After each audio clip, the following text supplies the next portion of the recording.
Goblin Grenade is a super fun card.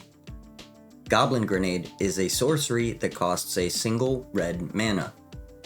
But there is an additional cost. You need to sacrifice a goblin. This spell deals 5 damage to any target.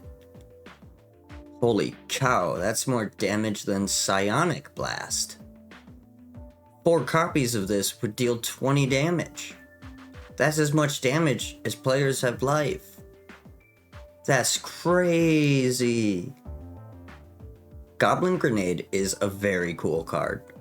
It has incredibly cool flavor, and it rewards synergies in an exciting way. Goblin Grenade might be enough motivation to actually run goblins in your mono red aggro deck.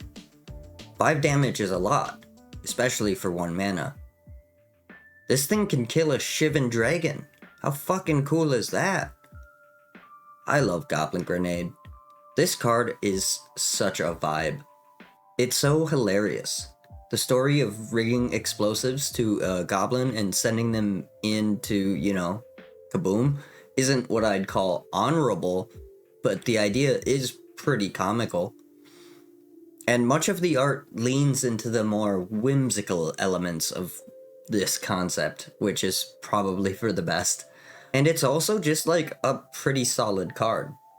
Goblin Grenade is only held back by the fact that you need to be playing goblins for it to be any good, or usable.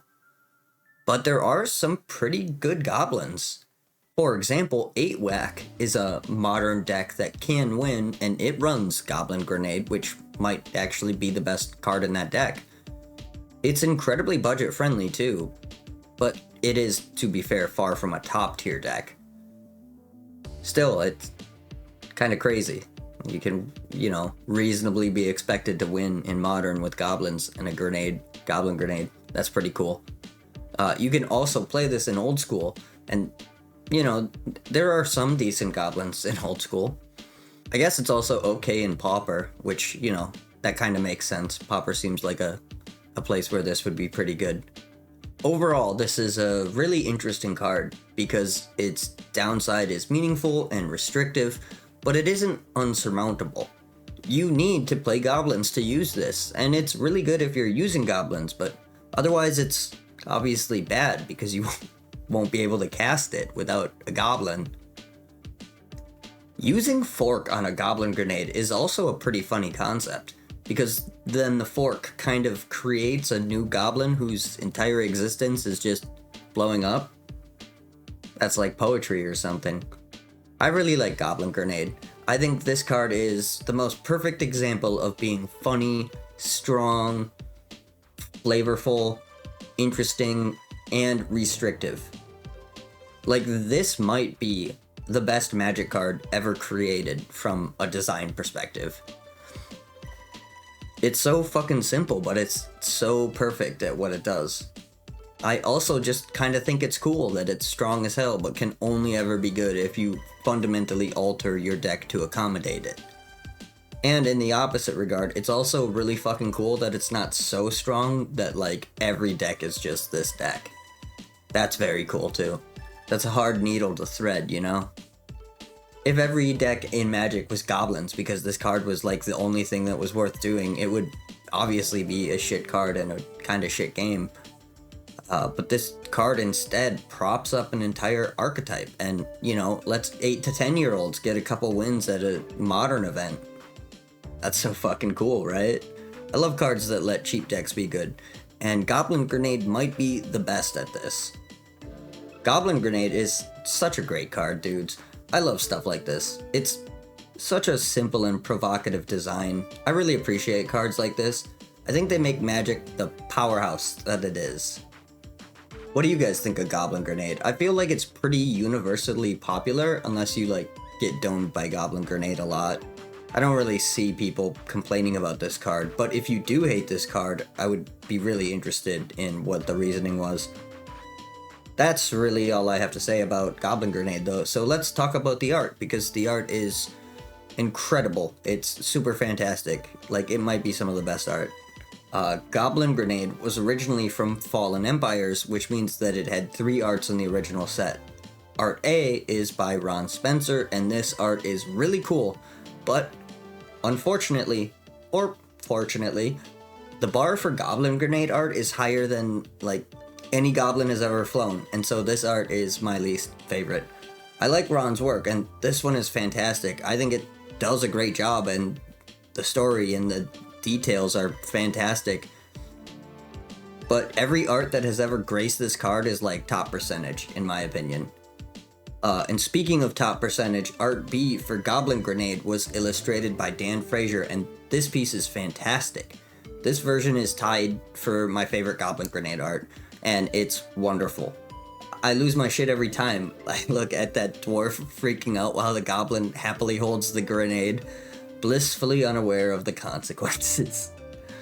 This is just so fucking funny. I love it so much. Yeah, this art brings me joy. I could stare at it all day, but we have two more really good arts to talk about. Art C for Fallen Empires was illustrated by Christopher Rush, and this art is also sick as hell. It's very funny and bright, and overall has a jovial tune to it, which is slightly ironic as this goblin is not long for this world. I like this piece. I'd probably rank it pretty close to Ron Spencer's piece. I like both of these about the same. I like them for, a little different reasons, but it's hard for me to pick one of them as being truly better than the other. Whoever was in charge of the art direction at the time, though, would likely disagree with me, as the Ron Spencer version is the only art from Fallen Empires to be reprinted. This art is what was used for Anthologies and Masters Edition, a Magic Online exclusive set. Although, to be fair, that could also be because it was just easier to secure the rights. Who's to say? No idea what went on in the background there. They did reprint this card in M12 though, and with that came one of the greatest arts of all time. Kev Walker illustrated this version of Goblin Grenade, and this is some of the funniest fucking shit of all time. Look at this thing. It's so fucking funny. The details are crazy, from the pot belly to the flaring nostrils. It's all just such a fucking trip. You can imagine looking up and seeing this shit falling in your direction and just thinking, well, shit. I love this art. I think it's wonderful. But honestly, every single art for this card is just, like, such joy. My favorite is either Kev Walker's version or Dan Frazier's version, and I really have trouble deciding. Dan Frazier's is so fucking funny, but Kev's is also so fucking funny. They're just both well done, and I don't know. They're both so fucking cool. But that's it for the art. Goblin Grenade is such a fun card. I really think you can point at this card as a card that most represents what it is that makes Magic such an enjoyable game. It's magical and imaginative and funny and pretty strong. It rewards, synergistic deck building. I really like this card, and I was happy to talk about it. I'm interested in what you think about Goblin Grenade, so let me know in the comments. I always enjoy reading them, but I guess I should apologize if I missed one of your comments. I've been noting this happening once in a while. It's getting to the point where it's kind of hard to actually take the time to read every comment, and I don't always get notified of a reply, so if I leave you hanging, I likely did not intend to. I just probably didn't see your comment. Sorry about that. I do appreciate you leaving a comment and, having discussions, and I try to read and reply to as many as I can, but that's all I have for you today. You can like the video if you liked it. You can subscribe if you give a shit, but either way, I hope you have a magical day. Thanks for watching.